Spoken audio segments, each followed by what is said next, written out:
غامدی صاحب اس کے منکر ہیں، کہتے ہیں کوئی عیسیٰ علیہ السلام آسمانوں پہ زندہ نہیں ہے. وجہ اس کی ہے کہ منکر حدیث ہیں غامدی صاحب، وہ حدیث کا انکار کرتے ہیں. اب غامدی صاحب کو جب منکر حدیث کہا جائے تو وہ کہتے ہیں نہیں میں تو منکر حدیث نہیں ہوں. تو وہی اور کیا دلیل ہوگی منکر حدیث ہونے کی کہ آپ اتنی واضح حدیثیں ہیں کہ بخاری مسلم کی حدیث ہے لَيُوشِكَنَّ أَن يَنزِلَ فِيكُمُ ابْنُ مَرْيَمَ حَكَمًا وَعَدْلًا فَيَكْسِرُ الصَّلِيبَ وَيَقْتُلُ الْخِنزِيرَ وَيَضَعُ الْجِزْيَةَ. ضرور بھی ضرور تم پر عیسیٰ ابن مریم نازل ہوں گے. عیسیٰ بھی کہا اور ابن مریم بھی، تاکہ کوئی تعویل نہ کر سکے. اور خنزیر کو قتل کریں گے، صلیب کو توڑ دیں گے. وَإِن مِّنْ أَهْلِ الْكِتَابِ إِلَّا لَيُؤْمِنَنَّ بِهِ قَبْلَ مَوْتِهِ.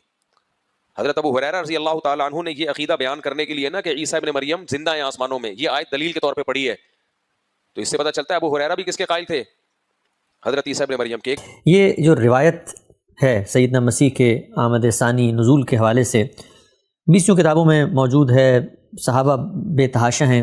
میں ایک اور چیز آپ سے سمجھنا چاہتا ہوں اور عام آدمی بھی جاننا چاہتا ہے کہ جب روایتیں ہمارے سامنے آتی ہیں تو اس میں جو اطمینان کا پروسیس ہے، ظاہری بات ہے یہ پروسیس آج تو شروع نہیں ہوا، نہ آپ پہلی دفعہ اس کا شروع کر رہے ہیں. جو ہمارے علماء ہیں جنہوں نے حدیث پر تحقیق کا فن تخلیق دیا، تشکیل دیا، وہ کیا کرتے ہیں؟ ان کے سامنے ایک روایت آ گئی، وہ سب سے پہلے سند دیکھیں گے، اس کے متن پہ غور کریں گے. تو وہ جو پروسیس ہے، پہلے ذرا مجھے پروسیس بتائیے گا اور پھر بتائیے گا کہ وہ لوگ بھی تو اس پروسیس سے گزرے ہیں، ان کو اطمینان ہو گیا اس سے. نہیں دیکھیے، اطمینان کسی محقق کو کسی چیز پہ ہو سکتا ہے. اتنے تاریخی واقعات ہیں جن پر اطمینان ہوتا ہے، پھر ایک محقق اعتراضات پیدا کر دیتا ہے، سوالات اٹھا دیتا ہے، پھر ان پر غور و خوض کا عمل شروع ہو جاتا ہے. تو یقیناً اطمینان ہوا تو انہوں نے نقل کیا. میں تو کسی آدمی کے بارے میں یہ تصور بھی نہیں کر سکتا کہ اس کو اطمینان نہیں تھا اور اس نے ایک چیز کو نقل کر دیا. اگر ان روایتوں کو امام بخاری نے نقل کیا ہے یا امام مسلم نے نقل کیا ہے تو اطمینان کے ساتھ کیا ہے. وہ اطمینان کیسے ہوتا ہے؟ میں نے آپ سے عرض کیا نا کہ اخبار احاد میں سب سے پہلے راویوں کو دیکھا جاتا ہے، سند کے اتصال کو دیکھا جاتا ہے، حفظ و اتقان کو دیکھا جاتا ہے. اس کے بعد ایک بڑی نفیس بحث ہوتی ہے، علل کی بحث. یعنی راوی بھی ٹھیک ہی، ان کے کردار سیرت پر بھی کوئی اعتراض نہیں ہے، اتصال بھی ہے، یعنی ایک ہی زبانے کے لوگ ہیں، ایک بات کو بیان کر رہے ہیں، اس پر بھی کوئی اشکال نہیں. حفظ و اتقان کے معاملے میں بھی کوئی زیادہ بحث نہیں ہے، یا کوئی تھوڑا بہت اعتراض ہے تو لا یوبا بھی ہے، اس کی زیادہ فکر نہیں کرنی چاہیے. لیکن کوئی علت دریافت ہو جاتی ہے، اس کو علل کی بحث میں آپ محدثین کے یہاں پڑھیں گے اور دیکھیں گے کہ کس طرح وہ سند کا تجزیہ کرتے ہوئے، کس طریقے سے متن کا تجزیہ کرتے ہوئے ان علل کی نشاندہی کرتے ہیں. علل علت کی جمع ہے، یعنی بیماری ہے کوئی جس کا سراغ لگا لیا گیا ہے.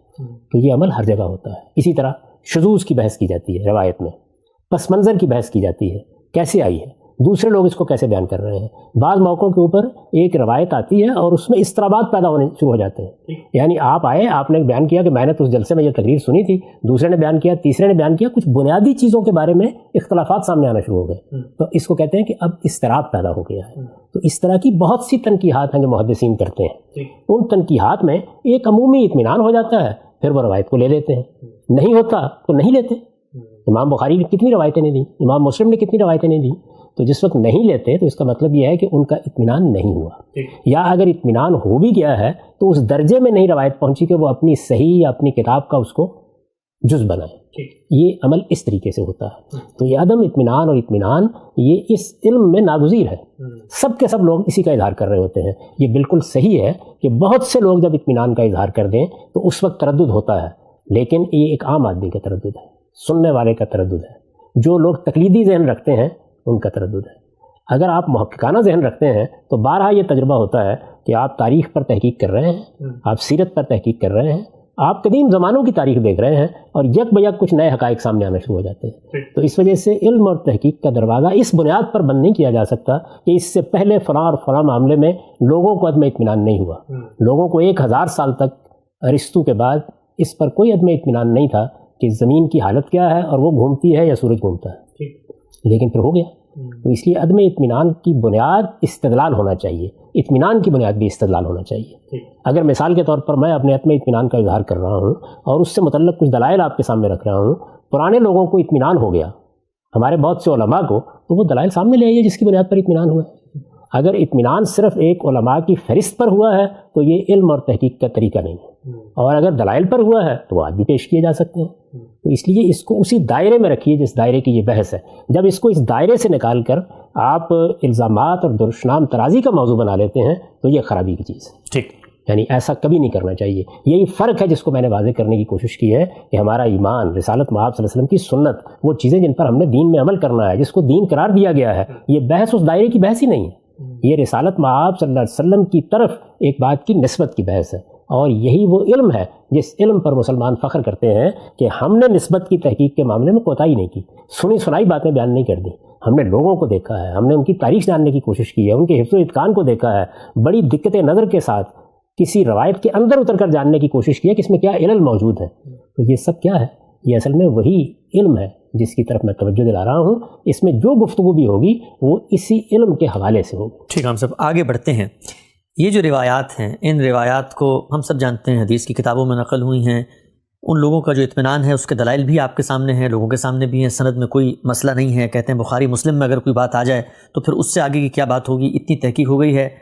آپ مجھے یہ بتائیے کہ آپ کا جو عدم اطمینان ہے یہ نزول مسیح کی روایات پر، اس کا آغاز کہاں سے ہوتا ہے؟ تفصیل سے بتائیے، ایک ایک پہلو، بال آپ کی کورٹ میں ہے، آپ وقت لیں اور یہ بتائیں لوگوں کو کہ یہ عدم اطمینان شروع کیسے ہوا، کیا اس کی فکری، عقلی، علمی اور فن حدیث کی روح سے بنیاد ہے؟ پہلے میں یہ بات عرض کر دوں کہ معاملے کی نوعیت چونکہ اخبار احاد کی ہے، اس سے پہلے بھی وضاحت کر چکا، دوبارہ دہرا دیتا ہوں کہ اگر معاملہ صحابہ کے اجماع و تواتر کا ہو، اگر معاملہ عملی سنت کا ہو، قرآن مجید ہمارے پاس ہے، وہاں یہ بحث نہیں ہوتی۔ یہ بحث اس وقت ہوتی ہے، جیسے میں نے مثال دی آپ کو کہ ایک اجتماع ہوا ہے، سب سے بڑا اجتماع جو رسالت مآب صلی اللہ علیہ وسلم کی زندگی میں ہوا وہ حجۃ الوداع کا اجتماع ہے۔ اس موقع پر آپ نے بعض باتیں کہی ہیں، یعنی اجتماع ہوا ہے، ہر ایک آدمی جانتا ہے، ہر آدمی مانتا ہے، پوری مسلمان امت مانتی ہے، وہ طے شدہ تاریخی واقعہ ہے، لیکن اس میں آپ نے خطبہ دیا ہے، وہ خطبہ لوگوں نے بیان کرنا شروع کیا ہے۔ یہ اخبار احاد ہے، ایک نے بیان کیا، دوسرے نے بیان کیا، تیسرے نے بیان کیا۔ اچھا، یہ اخبار احاد میں براہ راست نہیں سن رہا۔ اس کے بعد میں نے پچھلی دفعہ بھی اس کی تصویر آپ کے سامنے رکھی تھی کہ لوگوں نے اس طرح کی باتیں جو انہوں نے رسول اللہ صلی اللہ علیہ وسلم سے سنی تھیں آگے بیان کرنا شروع کیں۔ یہ باتیں زبانی بیان ہو رہی تھیں۔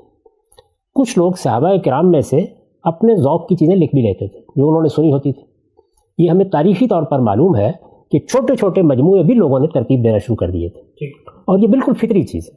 یعنی اتنی بڑی شخصیت، اللہ کا آخری پیغمبر، وہ ذات والا صفات، ظاہر ہے کہ اگر کسی نے دیکھا، کسی نے سنا تو اس سے قیمتی سرمایہ کیا ہو سکتا تھا؟ تو لوگ اس کو زبانی بھی بیان کرتے تھے، چھوٹے چھوٹے صحیفوں کی صورت میں لکھ بھی لیتے تھے، لیکن یہ سارا ذخیرہ جو کچھ بھی تھا یہ ہم تک براہ راست نہیں پہنچ سکا، وہ صحیفے بھی نہیں پہنچ سکے، امتداد زمانہ کی نظر ہو گئے۔ اب ہم کتابوں میں پڑھتے ہیں کہ اس طرح کے کچھ صحیفے انہوں نے ترتیب دیے تھے۔ اسی طرح زبانی روایتیں ایک نسل سے دوسری نسل کو منتقل ہوئیں۔ یہ جو فن وجود میں آیا ہے، یعنی ان کی تنقیح کا کام شروع ہوا، چیزیں پھیل گئیں، لوگوں نے بیان کرنا شروع کر دیں، تو یہ پہلی صدی کے خاتمے پر شروع ہوا ہے تنقیح کا عمل، یعنی جس کو آپ فن حدیث کہتے ہیں۔ ائمہ رجال پیدا ہونا شروع ہو گئے ہیں، ایک نسل درمیان میں جا چکی ہے، یعنی صحابہ کرام رخصت ہو چکے ہیں اور تابعین بھی رخصت ہو رہے ہیں، کچھ تابعین سے ملاقاتیں رہی ہیں ان کی، تو اب تحقیق شروع ہو گئی۔ یعنی یہ لوگ کون ہیں جو بیان کر رہے ہیں، ان کی تاریخ کیا ہے، یہ ایک دوسرے سے ملے ہیں یا نہیں، ملنے کا امکان ہے یا نہیں، ان کے حفظ و اتقان کا کیا معاملہ تھا۔ یعنی ایک نسل چلی گئی ہے، دوسری نسل کے لوگ موجود ہیں اور اب تحقیق شروع ہو گئی۔ یہ بات واضح ہو گئی۔ اب اگر آپ اس پس منظر میں رکھ کر دیکھیں تو سب سے پہلا سوال یہ پیدا ہوگا کہ کیا ہمارے پاس جس وقت مسلمانوں کا تحریری ذخیرہ وجود میں آنا شروع ہوا، میں عرض کر چکا کہ تاریخ کی کتابوں میں تو ہم یہ پڑھتے ہیں کہ صحابہ کرام کے بھی کچھ مجموعے تھے جو انہوں نے ترتیب دیے تھے، اپنے ہاں لکھ لیا تھا۔ مثلا سیدنا علی کے بارے میں معلوم ہوتا ہے تو ان کے پاس بھی ایک مختصر سا صحیفہ تھا جس میں دیت وغیرہ کے احکام لکھے ہوئے تھے، یا یہ معلوم ہوتا ہے کہ سیدنا عبداللہ بن عمر کے پاس بھی ایک صحیفہ تھا، اور بعض صاحب کا ذکر بھی ملتا ہے کہ انہوں نے کچھ چیزیں لکھ لیں، یعنی کچھ تو زبانی بیان ہو رہی ہیں اس طرح کی باتیں اور کچھ لکھ لی گئی ہیں، لیکن وہ آج ہمارے پاس موجود نہیں ہیں، ان کو کسی نے دیکھا بھی نہیں، ان کی کوئی روایت بھی ہمارے پاس تحریری طور پر منتقل نہیں ہوئی۔ وہ پہلا مجموعہ جس کے بارے میں یہ کہا جاتا ہے کہ وہ منتقل ہو گیا ہے، اگرچہ اس طرح تو وہ بھی منتقل نہیں ہوا کہ سن 58 میں مثال کے طور پر رسالت مآب صلی اللہ علیہ وسلم کے بعد وہ لکھا گیا اور آج اس کا مخطوطہ دریافت ہو گیا ہے، ایسا نہیں ہے۔ یعنی ایک کتاب کے طور پر اس کی روایت ہوئی، یعنی صحیفہ حمام منبع کی بات کر رہے ہیں آپ۔ تو ایک پہلا جو صحیفہ ہمارے پاس پہنچ گیا ہے، کہا جا سکتا ہے کہ پہنچ گیا ہے، وہ صحیفہ حمام بن منبع۔ حمام بن منبع تابعی، کس کے شاگرد ہیں؟ حضرت ابو ہریرہ رضی اللہ عنہ کے شاگرد ہیں۔ یہ معلوم ہونا چاہیے کہ جن صحابہ کی نسبت سے نزول مسیح کی روایتیں نقل ہوئی ہیں ان میں سب سے ممتاز ہستی ابو ہریرہ رضی اللہ عنہ کی، سب سے زیادہ روایتیں انہی کی نسبت سے بیان ہوئی ہیں، انہی کی نسبت سے قبول بھی کی گئی ہیں، یہ ان کے شاگرد ہیں، براہ راست ان سے روایت کرتے ہیں۔ یہ صحیفہ ہمارے زمانے کے ایک بڑے محقق ڈاکٹر حمید اللہ نے دریافت کیا تھا، اس کے 2 نسخے شائع ہو چکے ہیں اس وقت. میں پھر عرض کر دوں کہ یوں نہیں ہے کہ اس زمانے کا مخطوطہ مل گیا ہے، نہیں، اس زمانے کے مخطوطے کی روایت سے ہمارے پاس 5ویں 6ٹھی صدی کی ایک کتاب آ گئی ہے. کہہ سکتے ہیں کہ یہ وہ کتاب ہے کہ جو سب سے پہلی کتاب ہونے کا شرف رکھتی ہے. اس سے پہلے جو چیزیں تھیں وہ ہم تک نہیں پہنچ سکیں، یہ اس وقت موجود ہے، ہم اس کو پڑھ سکتے ہیں. 139 سے 140 کے قریب اس میں روایتیں ہیں. یہ روایتیں کس سے ہیں؟ ابو ہریرہ رضی اللہ عنہ سے. وہ براہ راست شاگرد ہیں. آپ یہ مان لیں تھوڑی دیر کے لیے کہ یہ جو مخطوطہ ہمارے پاس اس وقت ہے، اگرچہ یہ روایت در روایت ہوتا ہوا پہنچا ہے، یہ وہی ہے جس کو انہوں نے خود لکھا تھا. تھوڑی دیر کے لیے تسلیم کر لیں اس بات کو. اس کو ہم پڑھیں گے نا سب سے پہلے. جس وقت کسی مسئلے کی تحقیق کرنا پیش نظر ہوگا تو سب سے پہلے دیکھیں گے کہ جو بات چلی ہے وہ چلی کہاں سے، اس کی ابتدا کہاں سے ہوئی. ہماری جو علم کی تاریخ ہے اسی کو دیکھیں گے نا. یہ جو آپ کے سامنے کاغذات پڑے ہیں جن میں آپ نے بہت سی علماء کی آراء لکھی ہیں، آپ نے روایتیں لکھی ہیں، یہ آپ پر الہام تو نہیں ہوئی نا. یہ انہی کتابوں میں ترتیب دے کر جس طرح سامنے آئی ہیں ان کا خلاصہ آپ نے بیان کر دیا یا ان کو آپ نے لکھ لیا. تو اب ظاہر ہے کہ ایک تحقیق کرنے والا آدمی جس وقت یہ جاننا چاہے گا کہ یہ بات کہاں سے شروع ہوئی، میں نے مثال دی پھر کہ خطبہ حجۃ الوداع ہو گیا، اس کے بعد اب لوگوں نے آپ کی کوئی بات، رسالت میں آپ صلی اللہ علیہ وسلم کی بات بیان کرنا شروع کی. ایک نے ایک جملہ بیان کیا، دوسرے نے دوسرا کیا، تیسرے نے تیسرا کیا. اس کے بعد ہمارے پاس وہی جملے بہت بڑی تعداد میں آ گئے. لیکن یہ دیکھیں گے نا کہ ان کی روایت شروع کیسے ہوئی ہے، ابتدا کیسے ہوئی ہے. اب دیکھیے جو میرے سوالات ہیں، حمام بن منبہ کون ہیں؟ تابعی ہیں، یعنی صحابی کو انہوں نے براہ راست دیکھا ہے. کس کو دیکھا ہے؟ ابو ہریرہ رضی اللہ عنہ کو دیکھا ہے. ابو ہریرہ رضی اللہ عنہ اس روایت کے یعنی نزول مسیح کی روایت بلکہ روایات کے سب سے بڑے راوی. اسٹیبلش فیکٹ ہے، یہ اسٹیبلش فیکٹ ہے. اچھا، اب صحیفہ حمام بن منبہ دریافت ہو گیا، ہم نے اس کو پڑھ لیا، اس میں 139-40 روایتیں موجود ہیں، وہ ہم نے دیکھ لیں. اچھا، اس کی ایک دوسرے ذریعے سے تصدیق بھی ہو گئی، اس لیے کہ صحیفہ حمام بن منبہ پورا کا پورا مسند احمد بن حنبل میں موجود ہے. کیونکہ وہ صحابہ سے روایت کرتے ہیں ابو ہریرہ کی روایتیں. ابو ہریرہ رضی اللہ عنہ کی جو روایتیں ہیں وہ مسند میں بھی موجود ہے نا. مسند احمد بن حنبل صحابہ کے لحاظ سے ترتیب دی گئی ہے اور حدیث کی سب سے بڑی کتاب ہے، اس میں بھی موجود ہے. تو اس میں اور اس میں کوئی فرق نہیں ہے. یعنی اس سے اطمینان ہوتا ہے کہ زبانی روایت بھی ہمارے ہاں کس احتیاط سے کی جاتی رہی ہے، اور یہ اطمینان بھی ہوتا ہے کہ تحریری طور پر اس کی تصدیق ہو رہی ہے. اپنی جگہ یہ اس علم کے لیے بہت اچھی خبر ہے. لیکن جو آدمی تحقیق کر رہا ہے اس کے لیے اس میں ایک بہت بڑا مسئلہ سامنے آ جاتا ہے. وہ یہ ہے کہ ابو ہریرہ سے روایت ہو رہی ہے، حمام بن منبہ روایت کر رہے ہیں. پہلا تحریری نسخہ ہے، سنین بھی بتا دوں، یہ سن 40 میں پیدا ہوئے ہیں حمام بن منبہ، 131 میں رخصت ہوئے ہیں. یہ صحیفہ اگر لکھا گیا ہے تو اس کا مطلب ہے پہلی صدی کے اواخر میں لکھا گیا ہے. ایک قدیم ترین کتاب ہمارے سامنے آ جاتی ہے. آپ اس پورے صحیفے کو پڑھ ڈالیں، اس میں نزول مسیح کا کوئی ذکر نہیں. عجیب. اچھا، یہ سوال معمولی نہیں ہے. عام طور پر اس کا جواب اس طرح کی چیزوں کا یہ دیا جاتا ہے کہ سب باتیں تو نہیں لکھتے نا لوگ، یقیناً سب باتیں نہیں لکھتے. لیکن اگر آپ کو یہ پتہ چلے کہ امام بخاری نے اپنی کتاب لکھی، حدیث کی بہت بڑی کتاب ترتیب دی، اس میں کتاب الصلاۃ نہیں ہے، یعنی نماز کی کتاب ہی نہیں. بھائی امام بخاری کے بہت سی باتیں نہیں ہیں، لیکن اگر نماز نہیں ہے تو پھر تو ہر آدمی کے کان کھڑے ہوں گے. کیوں نہیں ہے؟ کیا وجہ ہے اس بات کی؟ نزول مسیح کا معاملہ کوئی معمولی معاملہ ہے. سیدنا مسیح علیہ السلام اللہ کا ایک پیغمبر جو اس سے پہلے آ چکا ہے، وہ آسمان سے زندہ نازل ہو جائے گا، اور یہ علامات قیامت میں سے ہے. یہی ہے نا جو کچھ آپ روایتوں میں سناتے ہیں. تو سب سے پہلی جو کتاب یا سب سے پہلا صحیفہ ہمارے سامنے آتا ہے اس میں اس کا کوئی ذکر نہیں. یہ ہو سکتا ہے کہ اس کے جواب میں آپ فرمائیں کہ ممکن ہے کہ انہوں نے کچھ اور نوعیت کی روایتیں لکھ لی ہوں، اس میں قیامت کی نشانیوں کا باب موجود ہے. اچھا، مثلاً اس میں یہ روایت نقل ہوئی ہے کہ سورج مغرب سے طلوع ہو جائے گا. حمام بن منبہ کے صحیفے میں یہ روایت نقل ہوئی. اس میں یہ روایت نقل ہوئی ہے کہ قیامت سے پہلے 30 دجال پیدا ہوں گے. اچھا، اس میں یہ روایت نقل ہوئی ہے کہ عجم کے ساتھ مسلمانوں کی ایک بڑی لڑائی ہوگی. اچھا، اب ظاہر ہے کہ یہ سب کی سب پیشین گوئیاں ہیں جو بعد کے زمانوں سے متعلق ہیں. اس میں خاص طور پر 30 دجالوں کی روایت، خاص طور پر آسمان کے پلٹ جانے کی روایت کہ سورج مغرب سے طلوع ہوگا، یا زمین کے پلٹ جانے کی روایت، یہ بہت بڑی چیز ہے. یہ بیان ہوئی ہیں اس میں، اجمیوں سے لڑائی کی بھی آپ یہ موجود ہیں. ان کو آج بھی پڑھ کے دیکھا جا سکتا ہے. لیکن یہ اتنا بڑا واقعہ یہ کیسے ہو سکتا ہے کہ بیان نہ ہوا ہو؟ یہ پہلا سوال ہے. دیکھیے میں یہ نہیں کہہ رہا کہ یہاں سے بس میں کسی چیز کو رد کر رہا ہوں. یہ پہلا سوال ہے کہ آپ کے خیال میں یہ ایسا سوال نہیں ہے کہ جو تردد پیدا کرے، عدم اطمینان کی بنیاد رکھ دے، یہ تقاضا کرے کہ اب اس کی تحقیق ہونی چاہیے. ایسا ہوگا نا؟ یہ پہلی بات. اس کے بعد مزید آگے بڑھیے. ہمارے پاس حدیث کا جو سب سے پہلا مستند ترین مجموعہ آتا ہے جو اس وقت امت میں متداول ہے. میں پھر عرض کر دوں کہ اس سے پہلے بھی چھوٹے چھوٹے صحیفے رہے ہوں گے لیکن وہ اس طرح منتقل نہیں ہوئے. جو سب سے پہلا مجموعہ اور وہ بڑی غیر معمولی حیثیت رکھتا ہے وہ کس کا ہے؟ وہ امام مالک کا ترتیب دیا ہوا ہے. امام مالک اساتین امت میں سے، وہ مدینہ میں بیٹھے رہے ہیں، انہوں نے وہاں بیٹھ کر اس کتاب کو ترتیب دیا ہے. یہ کتاب دسیوں لوگوں نے ان سے آگے سنی ہے، وہ اس کا خود درس دیتے رہے ہیں. مسجد نبوی میں بیٹھ کر انہوں نے برسوں اس کو پڑھایا ہے. ان کا زمانہ کون سا ہے؟ 93 ہجری میں پیدا ہوئے ہیں، یعنی پہلی صدی کے آخر میں، 174 یا 73 میں دنیا سے رخصت ہوئے. یعنی اس سے پہلے صحیفہ حمام بن منبہ کی ہم نے بات کی، امام مالک کی موطا، وہ تو پھر ایک صحابی کی روایتیں ہیں. یہاں تو امام مالک اپنا علم مرتب کر رہے ہیں. یہ میں نے عرض کیا بڑی غیر معمولی کتاب ہے، مدینے میں بیٹھ کے اس میں مدینے میں بیٹھ کر رہے ہیں. یعنی ان کے بالکل قریب کا زمانہ صحابہ کا زمانہ ہے، تابعین کا زمانہ قریب کا زمانہ ہے. یہ پہلی کتاب ہے جو ایک باقاعدہ کتاب کی حیثیت سے روایت کی گئی ہے. ایک زمانے میں اس کتاب کے بارے میں عباسی حکمرانوں نے یہ چاہا کہ اس کو پوری مملکت کا دستور بنا دیا جائے. امام مالک اس پر مطمئن نہیں ہوئے. یہ اس وقت کی کتاب ہے جب ابھی یہ بخاری مسلم کوئی تصور بھی نہیں تھا کبھی وجود میں آئیں گے. مسلمانوں کے پاس جو سب سے زیادہ مستند اور پہلا مجموعہ آیا ہے وہ یہی ہے. اور اس میں صرف حدیثیں نہیں ہیں، اس میں حدیثیں بھی ہیں، اس میں صحابہ کے آثار بھی ہیں، اس میں امام مالک کے فتوے بھی ہیں. یہ فقہ کی کتاب بھی ہے، یہ حدیث کی کتاب بھی ہے. کیونکہ وہ تفریق جو بعد میں ہوئی جس میں صرف مرفوع روایتیں لوگوں نے لینا شروع کی یا آثار کو الگ کیا یا آثار اور مرفوع روایتیں مل کر مجموعے بنانا شروع کیے، وہ بہت بعد کی ہے. اس وقت امام مالک نے اس کتاب کو لکھا. اس کتاب کو بھی پوری پڑھ جائیے، اس کتاب میں آپ کو کسی جگہ نزول مسیح کی روایت نظر نہیں آتی. اچھا، تو یہ ایک سوال ہے نا جو عدم اطمینان پیدا کرے گا.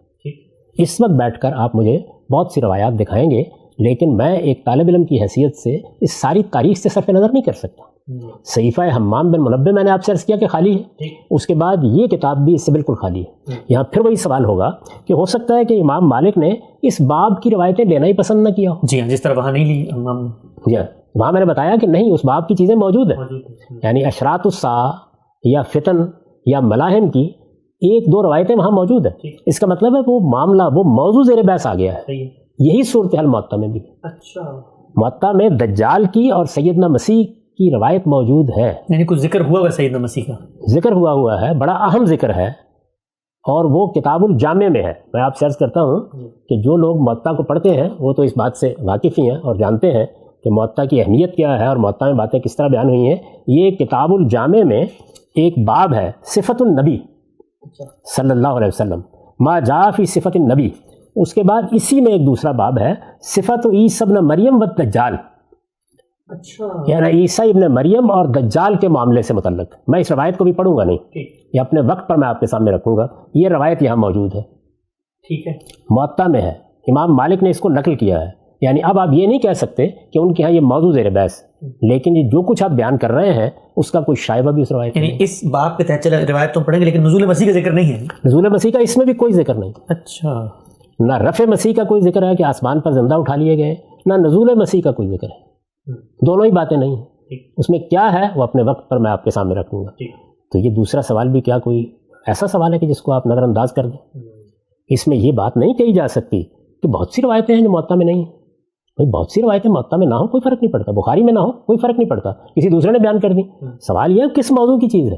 میں نے آپ کو بتایا کہ جو دین کے اندر اتنی اہمیت والی بات بن گئی کہ بعد کے زمانوں میں آپ نے اس کو مسلمانوں کا بلکہ اہل سنت کا عقیدہ قرار دے دیا، وہ نہیں بیان کی. اچھا، واقعہ اپنے اندر ایک وجوبگی بھی رکھتا ہے. یعنی آسمان سے زندہ سیدنا مسیح دمشق کی مسجد کے منارے پر نازل ہو جائیں گے. امام مالک نے اس کو کیوں نظر انداز کر دیا، کیوں نہیں بیان کیا؟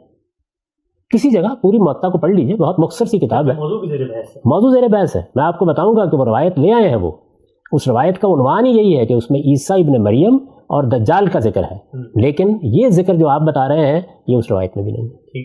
تو آپ کی یہ معمولی بات تو نہیں ہے نا. یہ ذکر پھر پہلی مرتبہ آتا کہاں ہے یہ دیکھیں گے نا ہم. انہی کے معاصرین میں، یعنی امام مالکی کے معاصرین میں ایک اور راوی ہیں معمر بن راشد. ان کی روایتیں مسند احمد بن حنبل میں نقل ہوئی ہیں. یہ معمر بن راشد جو ہے، میں نے عرض کیا کہ یہ امام مالک کے معاصرین میں سے ہیں. امام مالک کی پیدائش 93 کی ہے، ان کی پیدائش 95 ہجری کی ہے۔ امام مالک 173-74 میں دنیا سے رخصت ہو گئے ہیں، یہ 153 میں رخصت ہوئے ہیں، یعنی پہلے ان سے دنیا سے رخصت ہو گئے ہیں۔ اب یہ دیکھیے کہ امام مالک مدینے میں ہے، امام مالک ایک اہم ترین کتاب کی تصنیف کر رہے ہیں، امام مالک مسلمانوں کے لیے ایک دستور العمل بنا رہے ہیں، موطا جیسی کتاب، اس کا نام بھی موطا رکھا گیا ہے کہ بار بار اس میں انہوں نے مراجعت کیا ہے کہ کوئی کمزور بات نہ آ جائے۔ کتاب کو یہ اہمیت ملی ہے کہ اس وقت کے حکمران چاہتے ہیں کہ اس کو مسلمانوں کا دستور بنا دیا جائے، یعنی مسلمان کیا مانتے ہیں، ان کے پیغمبر کی کیا ہدایت ان کو ملی ہے، اس کو لوگ جاننا چاہیں تو اس کتاب کی مراجعت کریں۔ اس کتاب میں کوئی ذکر نہیں۔ یہ معمر بن راشد ہیں جو پہلی مرتبہ ہماری معلوم تاریخ میں، یعنی اس سے پہلے جو کچھ ہے وہ ہم تک نہیں پہنچا، اس سے پہلے زبانی روایت کا دور ہی ہے۔ میں نے عرض کیا کہ میں اس بات سے واقف ہوں کہ تاریخ کی کتابوں میں بعض صحیفوں کا ذکر آتا ہے لیکن وہ ہم تک نہیں پہنچ سکتا، پتہ ہی نہیں اس میں ہم نہیں جانتے کہ اس میں کیا تھا، ہم یہ بھی نہیں جانتے کہ ان کے بارے میں یہ بات کہ وہ تھے یہ یقینی ہے یا یہ بھی ایک ایسی بات ہے جس کی تحقیق ہونی چاہیے، لیکن جو پہنچا ہے اس کو دیکھیے۔ تو یہ معمر بن راشد ہیں جنہوں نے یہ روایتیں بیان کرنی شروع کی۔ میں اس پر اس وقت بحث نہیں کرتا کہ ان کی سندوں کا کیا حال ہے، ان میں سے ایک ایک سند کے اوپر اگر آپ بحث کریں اس میں بھی بہت سے اعتراضات پیدا ہوتے ہیں، لیکن اسی زمانے میں وہ سامنے آ رہی ہیں۔ امام مالک اس کے بعد دنیا میں موجود رہے ہیں۔ ایک آدمی جو اسی فن کا آدمی ہے، اسی علم کا آدمی ہے، یہ تحقیق کر رہا ہے، یہ بیان کر رہے ہیں لیکن وہ نہیں لے رہا، اس کو بھی پہلے دیکھ لیجئے۔ اچھا، اب یہ جو معمر بن راشد ہیں ان کی کوئی کتاب اس طرح مرتب نہیں ہو سکی، یعنی موطا کی طرح یا صحیفہ حمام بن منبہ کی طرح کتاب نہیں ہے، کتاب نہیں ہے، لیکن میں نے ذکر کیوں کیا اس کا؟ اس لیے کہ راوی تو اور بھی بہت سے ہیں، اس لیے ذکر کیا کہ بعض لوگوں نے اس کو ایک الگ کتاب کے طور پر جامع معمر بن راشد کے نام سے شائع کر دیا۔ اس کو بھی ڈاکٹر حمید اللہ صاحب نے دریافت کیا ہے دور حاضر میں، لیکن صحیفہ حمام بن منبہ کے بارے میں تو ہم مطمئن ہو گئے کہ یہ صحیفہ انہی کا ترتیب دیا ہوا ہے، یہ الگ سے تھا اور اس کو اس طریقے سے روایت کیا گیا ہے۔ لیکن یہاں یہ بحث ہے اہل علم کے مابین کہ یہ الگ سے کوئی کتاب تھی یا احمد بن حنبل نے اپنی مسند میں جو باب باندھ دیا ہے اسی کو الگ کر کے لوگوں نے چھاپ دیا ہے، اور وہ بعد میں ہوا، ظاہری بات ہے مسند احمد وہ ظاہر ہے کہ بہت بعد میں ہوا ہے۔ یہ بالکل ایسے ہے کہ جیسے آپ نے دیکھا ہوگا کہ ایک پوری تفسیر چھپی ہوئی ہے تنویر المقیاس کے نام سے سیدنا ابن عباس کی، لیکن ہر صاحب علم جانتا ہے کہ یہ تفسیر کو انہوں نے الگ سے کتاب کے طور پر نہیں لکھی، بلکہ ان کی طرف جو اقوال منسوب کر کے کتابوں میں تھے ان کو اکٹھا کر دیا گیا ہے۔ تو زیادہ تر محققین اس کو الگ کتاب نہیں مانتے، تاہم یہاں سے اس کی ابتدا ہوتی ہے۔ اور میں نے عرض کر دیا کہ یہ 95 ہجری میں پیدا ہوئے ہیں، یعنی پہلی صدی کے اختتام پر، اور 153 میں دنیا سے رخصت ہوئے ہیں معمر بن راشد۔ اور یہ اسی علاقے میں غمس عربی میں، یعنی امام مالک کے جب آپ کہتے ہیں ہم اثر ہے تو یہ اسی علاقے میں، یعنی یہ ظاہر بات ہے کہ یہ تو خیر یمن میں زیادہ رہے، لیکن یہ کہ علم تو ہوتا ہے نا، معلومات ہو جاتی ہیں، تھوڑی دیر کے لیے مان لیں کہ نہیں ہوئی تو پھر بھی دونوں سوال باقی رہیں گے، یعنی امام مالک ان کے بعد رہے، ان کی روایت اگر پہنچی تو انہوں نے اس کے باوجود کیوں قبول نہیں کی؟ ان کی موجودگی میں وہ مدینے میں بیٹھے ہوئے ہیں اور یہ روایت ان کے پاس نہیں ہے، یا انہوں نے لینا اس کو قبول نہیں کیا، یہ لے رہے ہیں۔ یہاں سے یہ بات شروع ہوتی ہے۔ یہ اخبار احاد ہے، میں نے آپ سے عرض کیا، یعنی اس طریقے سے ہم دیکھتے ہیں کہ ابتدا ہو گئی ہے۔ اب میں نے عرض کیا کہ یہ 153 میں دنیا سے رخصت ہوئے ہیں، یعنی یہ دوسری صدی کا وسط ہوا۔ دوسری صدی سے لے کر، دوسری صدی کے وسط سے لے کر تیسری صدی کے وسط تک یہ 100 سال کا عرصہ ہے جس میں ہمارے ہاں حدیث کی وہ کتابیں مرتب ہوئی ہیں جن کو آج آپ اپنا سب سے بڑا ماخذ سمجھتے ہیں۔ یعنی لوگوں میں باتیں پھیلی ہوئی ہیں، لکھی ہوئی تحریریں بھی کچھ موجود ہیں، لیکن یہ سب کچھ منتشر ہے۔ پہلی کتاب موطا امام مالک ہے، میں نے اس کا ذکر آپ سے کر دیا۔ پہلا صحیفہ جو ایک تابعی کی نسبت سے ہمارے پاس پہنچا ہے وہ صحیفہ حمام بن منبہ ہے۔ اس کے بعد 100 سال کے عرصے میں لوگوں نے بہت چیزیں ترتیب دینا شروع کر دی ہیں، مصنف عبد الرزاق ہے اور بہت سی چیزیں ہیں، تو بہت سی کتابیں اس میں پھر سامنے آنے لگ گئی ہیں۔ یہی اصل میں وہ دور ہے کہ جس میں جگہ جگہ سے روایات کو جمع کیا گیا ہے، اپنے اپنے طریقے سے مرتب کیا گیا ہے، اور مختلف لوگوں نے اپنا ایک معیار قائم کر کے یہ دیکھا ہے کہ وہ کیا کتابیں لے رہے ہیں۔ طبقات ابن سعد اسی دور میں مرتب ہوئی ہے، اسی طرح سے جیسے میں نے عرض کیا مصنف عبد الرزاق اسی میں مرتب ہوئی ہے، آثار کی کتابیں، اسی طرح حدیث کی بہت سی کتابیں اس دور میں آنی شروع ہو گئی ہیں۔ اسی دور کے خاتمے پر وہ کتابیں سامنے آئی ہیں جن کو آپ الجامع الصحیح امام بخاری کی کہتے ہیں، الجامع الصحیح امام مسلم کی کہتے ہیں۔ امام بخاری کا سال وفات 256 ہے اور امام مسلم کا 261 ہجری ہے۔ تیسری صدی کے وسط میں آ کر ہمارا یہ سارا علم ترتیب پا گیا ہے، اور اس 100 سال کے عرصے میں نے اس کی ابتدا آپ کو بتا دی، اس 100 سال کے عرصے میں جو روایات شائع و ضائع ہو گئیں نزول مسیح کے بارے میں، ان کی تعداد اگر مرفوع روایات کو آپ الگ نکال لیں تو 40 کے قریب. مرفوع کی ذرا عام آدمی کو یعنی وہ روایت جس میں راوی رسالت مآب صلی اللہ علیہ وسلم کی نسبت سے بات بیان کر رہا ہے کہ میں نے رسول اللہ سے سنا، میں نے رسول اللہ سنا، آخر میں بیان کر رہا ہے. یعنی ظاہر ہے کہ وہ بیان کرے گا کہ میں نے رسول اللہ صلی اللہ علیہ وسلم سے سنا، صحابی بیان کرے گا، اس کے بعد کسی اور نے ان سے سنا، پھر ان سے کسی اور نے سنا، تیسرے چوتھے پانچویں واسطے میں لوگوں کو یہ روایات ملنا شروع ہو گئی. مسند احمد بن حنبل میں بھی یہ موجود ہے، مصنف میں بھی موجود ہے، امام بخاری کے ہاں بھی موجود ہے، امام مسلم کے ہاں بھی موجود ہے. البتہ ایک بات اس میں بھی بڑی دلچسپ ہے، وہ یہ ہے کہ 256 میں نے بتایا امام بخاری کا سال وفات ہے. بخاری کی تدوین کا کام ظاہر بات ہے کہ دوسری صدی کے خاتمے سے لے کر تیسری صدی کے ابتدائی سالوں ہی میں متصور ہوگا.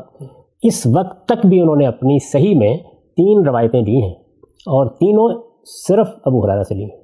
اچھا، یہ بھی بڑا دلچسپ. یعنی الجامع الصحیح میں باقی روایتیں نہیں ہیں.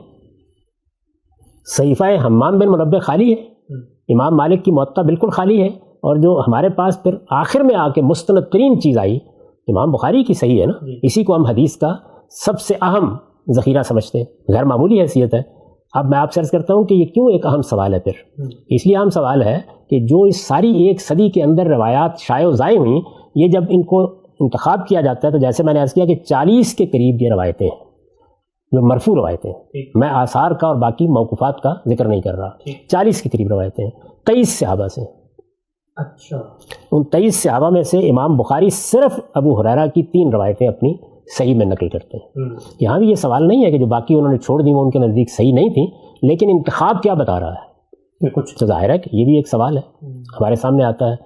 اس سارے عرصے کے دوران میں یہ جو روایات میں نے آپ سرچ کی کہ 40 کے قریب روایات، یہ 40 کے قریب اس میں کچھ اضافے بھی کر رہے ہیں لوگ، کچھ کمی بھی کرتے ہیں. وہ کمی اور اضافہ کیسے ہوتا ہے کہ کچھ روایات آپ کو مل گئی لیکن آپ زیادہ تنقید سے کام نہیں لے رہے، کچھ زیادہ تنقید سے کام لیتے ہیں تو 2-4 کم بھی کر لیتے ہیں. یہ جو کتاب میں ابھی آپ سے ذکر کیا تھا کہ ہمارے زمانے میں ایک بڑے جلیل القدر عالم امام انور شاہ کاشمیری نے یہ کتاب لکھی ہے، التصریح بما تواتر فی نزول المسیح. تو التصریح بما تواتر فی نزول المسیح میں انہوں نے 40 روایتیں بیان کی ہیں، مرفوع روایتیں. آثار بھی بیان کیے ہیں، آثار کو بھی آپ شامل کر لیں، موقوفات کو بھی شامل کر لیں تو یہ 100 کے قریب ہو جاتی ہیں روایتیں. 23 صحابہ سے کم و بیش یہ آئی ہیں. یعنی تعداد کے گننے میں ظاہر ہے کہ ایک محقق کے یہاں دوسرے محقق کے یہاں کچھ کمی بیشی بھی ہو جاتی ہے. امام بخاری نے ان میں صرف ابو ہریرہ رضی اللہ عنہ کی روایتیں لی ہیں. امام مسلم نے کوئی 5-6 صحابہ کی روایتیں اپنی صحیح میں لے لی ہیں. یہ تصویر سامنے رہنی چاہیے. اب ان سب روایتوں میں جو مضامین بیان ہوئے ہیں ان کا خلاصہ آپ نے کر دیا.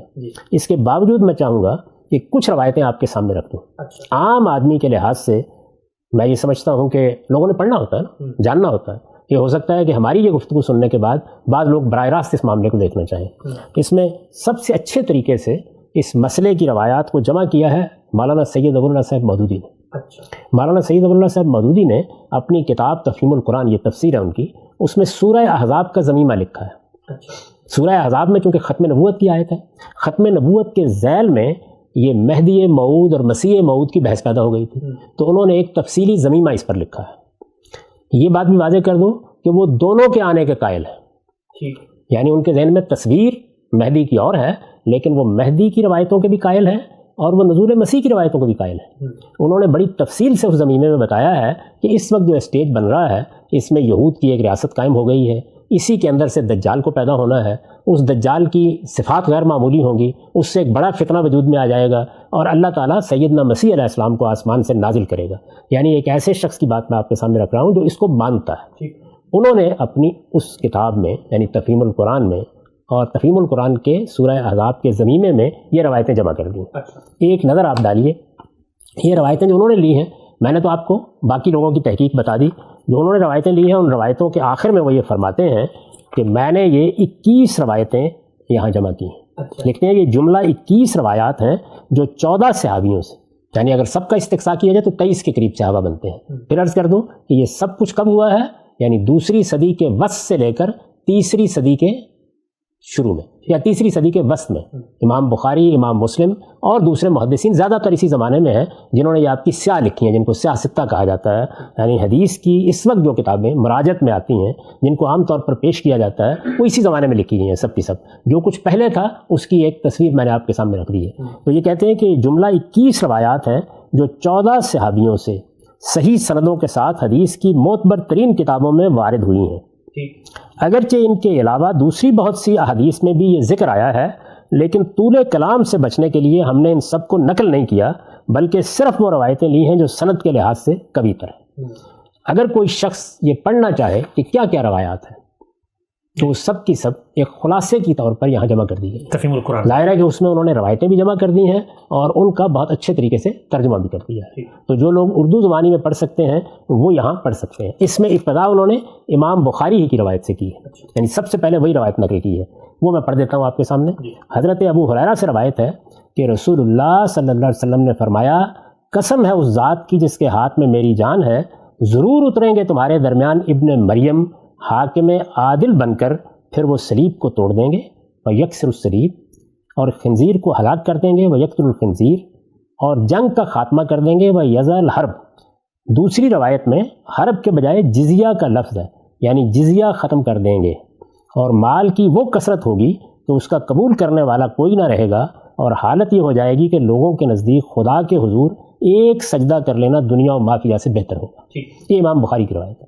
امام بخاری نے 2 روایتیں اس کے علاوہ بھی نقل کی ہیں، ان میں سے ایک روایت بھی سن لیجئے، وہ بھی ابو ہریرہ ہی سے ہے، اور اس میں رسول اللہ صلی اللہ علیہ وسلم کی نسبت سے بیان کیا گیا ہے کہ کیفا انتم اذا نزل ابن مریم فیکم و امامکم منکم۔ حضرت ابو ہریرہ سے روایت ہے کہ رسول اللہ صلی اللہ علیہ وسلم نے فرمایا، کیسے ہوگے تم جب کہ تمہارے درمیان ابن مریم اتریں گے اور تمہارا امام اس وقت خود تم میں سے ہوگا۔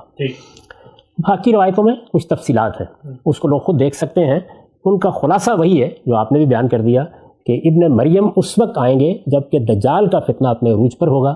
پھر اس میں تفصیلات بیان کی گئی ہیں، اور یہ سبھی روایتوں میں کسی میں ایک کسی میں دوسری جب آپ جمع کرتے ہیں تو یہ تفصیلات سامنے آ جاتی ہیں کہ عفیق کی گھاٹی کے پاس سے مسلمانوں کے جنگی اقدام کے نتیجے میں دجال پسپا ہونا شروع ہوگا۔ یہ اسی علاقے میں مصر و شام کا علاقہ ہے، یہ پسپا ہونا شروع ہوگا، اور پھر اس کے بعد سیدنا مسیح نازل ہو جائیں گے، وہ دمشق کی ایک مسجد کے منارے پر نازل ہوں گے، نماز اس وقت کھڑی کی جا رہی ہوگی۔ بعض روایتوں میں آتا ہے کہ وہ خود نماز کی امامت کرائیں گے، 2 روایتیں ہیں، لیکن زیادہ تر میں یہ ہے کہ وہ امامت نہیں کرائیں گے، مسلمانوں کے امامی سے کہیں گے کہ وہ امامت کرائے، اس کے پیچھے نماز پڑھیں گے، اس کے بعد دجال کا تعاقب کریں گے، اور لد کے مقام پر، یہ اسرائیل میں ہے اس وقت، یہاں ایک بڑا ہوائی اڈہ بنایا گیا ہے، تو اس مقام پر جا کر وہ دجال کو قتل کر دیں گے اور پھر اس کا خون اپنے حربے میں دکھائیں گے۔ یہ ان روایات کا خلاصہ ہے، اور بعض تفصیلات بھی ہیں لیکن وہ ظاہر ہے کہ ہمارا موضوع نہیں ہے۔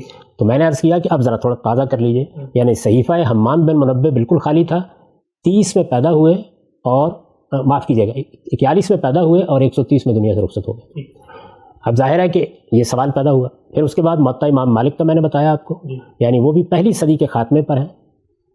پہلی صدی کے خاتمے کے اوپر وہ کتاب تصنیف تو ابھی ہونا شروع نہیں ہوئی، وہ دوسری صدی کی ابتدا میں ہونا شروع ہوئی ہے، لیکن اس کتاب کی ایک اہمیت ہے، وہ کتاب مسلمانوں کے ہاں مسلمانوں کے علم میں، حدیث کے علم میں بڑی بنیادی حیثیت رکھتی ہے۔ اس کا کیا معاملہ ہے؟ پھر آہستہ آہستہ یہ خبر پھیلنا شروع ہوئی، بالکل وہی صورتحال ہے کہ ایک جلسے کے اندر سے آپ نکلے، کچھ دیر کے بعد لوگوں نے بیان کرنا شروع کر دیا، پھر ایک نے کیا، پھر دوسرے نے کیا، پھر تیسرے نے کیا، یہاں تک کہ دوسری صدی کے وسط سے لے کر تیسری صدی کے وسط تک 100 سال میں 23 صحابہ کی نسبت سے کم و بیش یہ خبر بیان کر دی گئی، 40 کے قریب مرفوع روایتیں سامنے آ گئیں۔ ان روایتوں میں سے پھر امام بخاری نے 3 روایتیں قبول کیں، صرف ابو ہریرہ رضی اللہ عنہ سے قبول کیں، ان میں یہ بات بیان ہوئی۔ امام مسلم نے 5-6 صحابہ سے یہ روایتیں قبول کیں، اس میں مزید تفصیلات آئیں، خلاصہ وہی ہے جو آپ نے بیان کر دیا۔ یہ اس وقت کی صورتحال ہے۔ اب آگے بڑھی تھوڑی دیر کے لیے اس تاریخ کو ایک طرف رکھ دیجیے، تو میں آپ سے ایک سوال کرتا ہوں۔ وہ سوال یہ ہے کہ مسلمان انتظار کر رہے ہیں حضرت مسیح کا، سورج کے مغرب سے طلوع کا، اسی طرح دجال کے آنے کا، پرسوں قیامت برپا ہو جائے اور ان میں سے کچھ بھی نہ ہوا ہو، قیامت سے پہلا ہونا نا سب کچھ، قیامت برپا ہو گئی، ہم اللہ کی بارگاہ میں کھڑے ہو گئے، ان میں سے کوئی واقعہ نہیں ہوا۔ اچھا، ان روایات کے بارے میں آپ کیا رائے قائم کریں گے؟ اگر تو رسول اللہ سے ہیں اور واقعہ نہیں ہوا تو ہم کہیں گے بھائی رسول اللہ تو مخبر ساتھ دیں گے، تو خبر جھوٹی ہے۔ یہ تو باور نہیں کیا جا سکتا نا کہ رسالت میں آپ صلی اللہ علیہ وسلم نے، خدا کے آخری پیغمبر نے، صادق و مصدوق نے کوئی غلط خبر دی تھی؟ یہی ماننا پڑے گا کہ تمام تر تحقیق کے باوجود غلطی ہو گئی، یہی مانیں گے نا؟ اگر قیامت آ جاتی ہے، اگر قیامت آ جاتی ہے، میں آپ کے سامنے ایک مفروضہ رکھ رہا ہوں کہ اگر قیامت آ جاتی ہے تو پھر آپ کیا کہیں گے؟ ہم تحقیق کرتے رہے، اتفاق بھی کرتے رہے، اختلاف بھی کرتے رہے، لیکن ہوا کیا؟ یعنی دنیا ختم ہو گئی، قیامت آ گئی، حشر برپا ہو گیا، اب نہیں ہوا، یعنی نہ سورج مغرب سے طلوع ہوا، نہ دجال آیا، ہم خدا کی بارگاہ میں کھڑے ہیں۔ اس موقع کے اوپر ایک فقیہ، ایک عالم، ایک محدث، یا ایک عام مسلمان ان روایتوں کے بارے میں مزید تحقیق کرے گا؟ یہی کہے گا نا کہ یہ تو واضح ہو گیا بالکل کہ لوگوں نے یہ منسوب کر دی تھی. رسالت مآب صلی اللہ علیہ وسلم کی نسبت سے کوئی بات غلط نہیں ہو سکتی. رسالت مآب صلی اللہ علیہ وسلم نے جو کچھ فرمایا ہے وہ تو گفتہ اللہ بہت. لیکن میں آپ سے عرض کر چکا ہوں نا کہ یہ جتنے بھی سوالات میں نے کیے ہیں یہ ایک تردد تو پیدا کر رہے تھے، لیکن جب قیامت برپا ہوئی اور نہیں ہوا تو اطمینان کے ساتھ ہم کہیں گے نا کہ ٹھیک ثابت ہو گئی یہ تحقیق. یعنی واقعتاً تردد درست تھا. عدم اطمینان ظاہر کرنے والے وہی لوگ تھے کہ جو ٹھیک کہہ رہے تھے کہ رسول اللہ کی طرف ان کی نسبت نہیں ہونی چاہیے. یہی ہوگا نا. لیکن اگر اس کے بالکل برخلاف ان میں سے ایک ایک چیز ہو جائے، ایک ایک چیز ہو جائے، یعنی دجال بھی آ جائے اور 10-15 سال میں کسی وقت بھی آ سکتا ہے، سیدنا مسیح کا نزول بھی پرسوں ہو جائے، ترسوں ہو جائے، اسی طرح سے سورج بھی مغرب سے طلوع کر جائے. یہ بڑی بڑی نشانیاں ہی ہیں. بڑی بڑی نشانیاں 4 ہیں.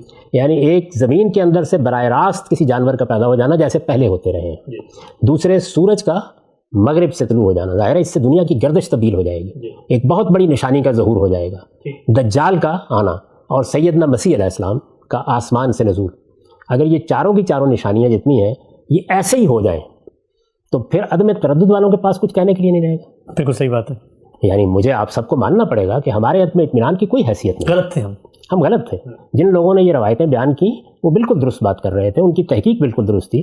ابھی میں نے آپ کے سامنے ذکر کیا اس بات کا کہ احمد بن حنبل نے بھی ایک پورا کا پورا صحیفہ نقل کیا ہے، حمام بن منبہ ہی کی وساطت سے نقل کیا ہے. تو جب ہمیں الگ سے ایک صحیفہ ملا اور ہم نے دیکھا کہ وہاں زبانی روایات تھیں، یہاں تحریری طور پر ایک کتاب مل گئی اور دونوں میں سر منہ کوئی فرق نہیں ہے، اطمینان ہوا نا کہ دونوں کی تصدیق ہو گئی ہے. ہمارے محدثین نے فی الواقع بڑی محنت سے یہ کام کیا ہے اور زبانی روایات بھی اس صحت کے ساتھ منتقل ہو سکتی ہیں، ہوتی رہیں. اطمینان ہوگا نا اس کے نتیجے میں. تو آپ ذرا تھوڑی دیر کے لیے یہاں رک جائیے، اس لیے کہ یہ ساری روایات میں نے آپ کے سامنے رکھ دی ہیں. آپ نے ان کا خلاصہ بیان کر دیا ہے. یہ بات واضح ہو گئی کہ ان میں کیا بات بیان ہوئی ہے. یہ بھی متعین ہو گیا کہ یہ کس زمانے میں شائع و ظاہر ہوئی ہے، یعنی لوگوں تک کس زمانے میں پہنچی ہیں، زیادہ ان کا شیوع کب ہوا ہے، کب یہ کتابوں میں نقل ہوئی ہیں. یہ 2ری صدی کا وسط اور 3ری صدی کا وسط، کوئی 100 سال کا عرصہ ہے جس میں یہ ہمارے یہاں شائع و ظاہر ہو گئی. ان کے شیوع کو جب ظاہر ہے کہ سب لوگوں نے دیکھا، انہوں نے حدیث کی کتابیں پڑھی اور ان میں یہ لکھی ہوئی تھیں، آثار کی کتابیں دیکھی اور ان میں لکھی ہوئی تھیں، تو سارے لوگ مطمئن ہو گئے اس بات کے اوپر. زیادہ تر لوگوں نے قبول کر لیا اس بات کو. مسلمانوں میں یہ چیز پھیل گئی. میں آپ کے سامنے جو سوال رکھ رہا ہوں کہ یہ بین یہی صورتحال ہے. دونوں ذرا معاملات کو فرض کیجئے تھوڑی دیر کے لیے کہ قیامت برپا ہو گئی. عدم اطمینان ظاہر کرنے والے بھی کچھ لوگ موجود تھے. میں نے ابھی آپ کو بتایا کہ علامہ اقبال کو عدم اطمینان رہا، سید رشید رضا کو عدم اطمینان رہا، مفتی محمد عبدو کو عدم اطمینان رہا، امام شلتوت کو عدم اطمینان رہا، اور بھی بہت سے لوگ ہیں. لیکن اس کے مقابل میں اطمینان ظاہر کرنے والا جم غفیر ہے. یہ بات ٹھیک ہے جن لوگوں نے لکھی ہے کہ اجماع اہل العصر، یعنی جو مورخین ہیں، محدثین ہیں، ان کا کم و بیش اجماع ہو گیا کہ یہ بات ٹھیک ہے. انہوں نے ان روایات کو قبول کر لیا. اس صدی کے دوران میں یہ ساری روایات کتابوں میں ثبت ہو گئیں، لکھی گئیں، مسلمانوں میں عام ہو گئیں، کیونکہ خطبوں میں اس کا ذکر ہوا، لوگوں کو پڑھ کر سنائی گئیں. بہت سے لوگوں نے ان کو اپنے ائمہ سے یا اپنے علماء سے سنا اور یہ خبر پھیل گئی کہ مسلمانوں کے ہاں ایک دجال کو بھی آنا ہے اور اس کے بعد سیدنا مسیح علیہ السلام کو بھی نازل ہونا ہے. ٹھیک ہو گیا. اس صورتحال کو ایسے ہی فرض کریں جس طرح اس وقت ہے، یعنی 2-4 لوگ ہم کچھ تردد ظاہر کر رہے ہیں، باقی لوگ مطمئن ہیں. تو میں نے عرض کیا کہ اگر کل ان نشانیوں کا ظہور ہونا شروع ہو جائے تو ہم کو کیا کرنا چاہیے؟ مان لینا چاہیے نا غلطی کہ ہم غلطی کر رہے ہیں، ہمارا تردد ٹھیک نہیں تھا، واقعہ ہو گیا. یعنی اب تو کوئی بحث کی گنجائش نہیں رہی. لیکن اگر الٹ ہو کہ نہ ہو، قیامت برپا ہو جائے، تو پھر ظاہر ہے کہ جن لوگوں نے اطمینان کا اظہار کیا ہے ان کو بھی مان لینا چاہیے کہ ان سے غلطی ہوئی. یہ دونوں باتیں واضح ہو گئی. بالکل بالکل واضح ہو گئی. سورج کی طرح. اب میں آپ کے سامنے وہ روایت رکھتا ہوں جو روایت امام مسلم نے نقل کی ہے. اچھا. اور وہ روایت یہ بتاتی ہے کہ زمانہ نزول کیا ہے. یعنی یہ جتنی روایتیں آپ نے دیکھی ہیں، میں نہیں چاہتا کہ اس میں لوگوں کا وقت صرف ہو.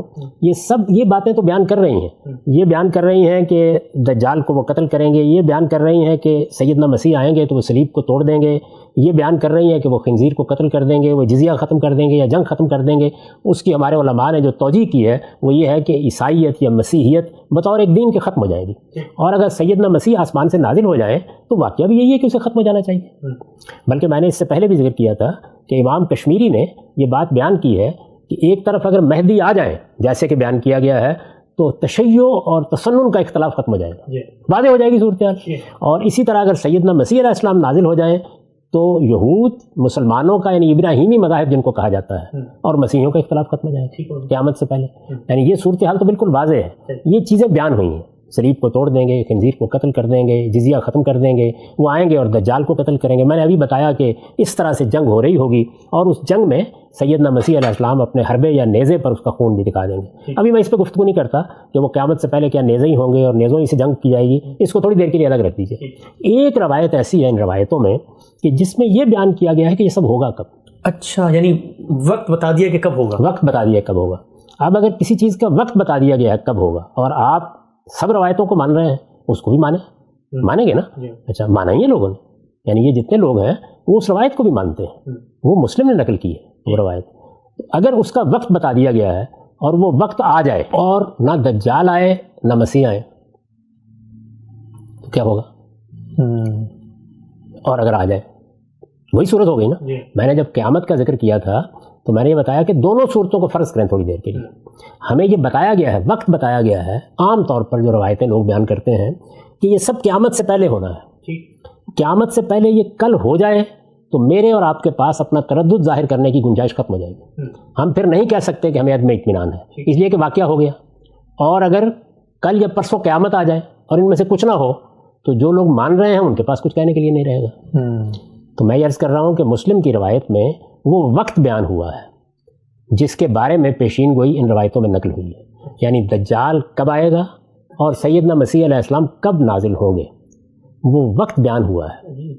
اس روایت کو اگر آپ کے پاس وقت ہے تو میں بیان کروں, اور اگر نہیں ہے تو پھر ہم اگلی نشست میں اس پر گفتگو کر سکتے ہیں کیونکہ اس میں کچھ وقت لگے گا بیان کرنے. اچھا, ہمارا ٹائم یہاں پر پورا ہو چکا ہے. آخری ایک جملہ یہ جو آپ نے ایک بہت ہی عجیب و غریب سی بات کر دی ہے کہ سب لوگ تو اس میں منتظر تھے کہ انہوں نے آنا ہے, اور ایک روایت ایسی ہے جس نے, یعنی میں یہ سمجھنا چاہ رہا ہوں آخر میں عام آدمی کو بھی ذرا سمجھائیے گا.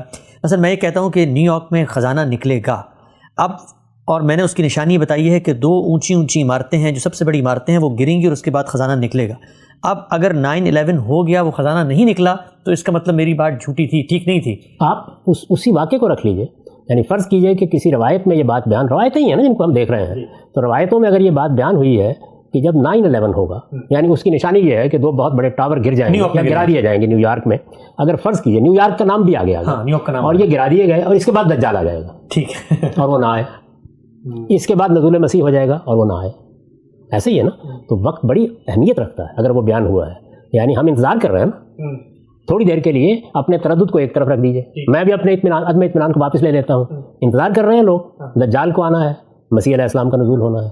تو اب فرض کیجئے کہ قیامت برپا ہو گئی تو آپ کہتے ہیں نا کہ پھر اس کے بعد بحث ختم ہو جائے گی. تو اسی طرح اگر وقت متعین کر دیا جائے اور اس وقت پر نہ آئے تو تب بھی بحث یا وقت پر آ جائے, تو وقت پر آ جائے تو پھر ہمارے لیے کوئی گنجائش نہیں ہے کہ ہم اپنے تردد اور عدم اطمینان پر قائم رہیں, اور وقت پر نہ آئے تو دوسروں کے لیے گنجائش نہیں رہنی چاہیے.